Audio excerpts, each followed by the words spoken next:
L'Espagne, ce pays qui nous a donné la paella, le flamenco et Rafael Nadal a décidé de mettre un grand coup de pied dans la fourmilière de la voiture électrique. Voici la Cupra Raval.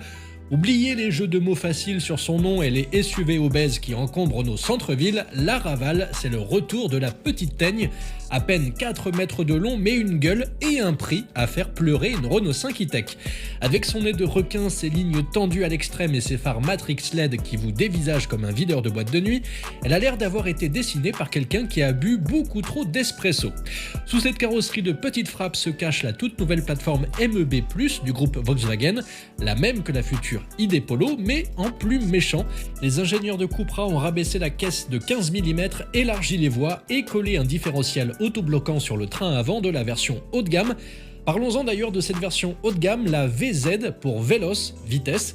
Elle crache 226 chevaux sur les seules roues avant, le 0 à 100 est expédié en moins de 7 secondes et à l'intérieur c'est la même ambiance qu'à l'extérieur, des sièges baquets qui vous enserrent, un volant bardé de boutons et un écran de quasiment 13 pouces qui tourne sous Android Automotive.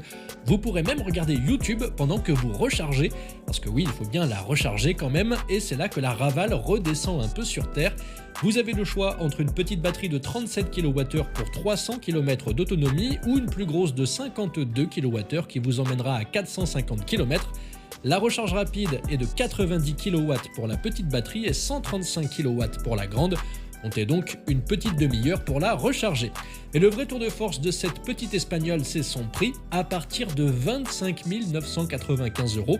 Et comme elle est assemblée en Europe, elle a le droit au bonus écologique français. Alors oui, l'Alpine A290 a du souci à se faire, la Cupra Raval n'est pas juste une énième voiture électrique, c'est une réussite esthétique, en tout cas dans son genre et à ce prix. Alors vous, comment vous la trouvez cette Raval? Dites-moi ça dans les commentaires et n'hésitez pas à y aller franchement sur les jeux de mots.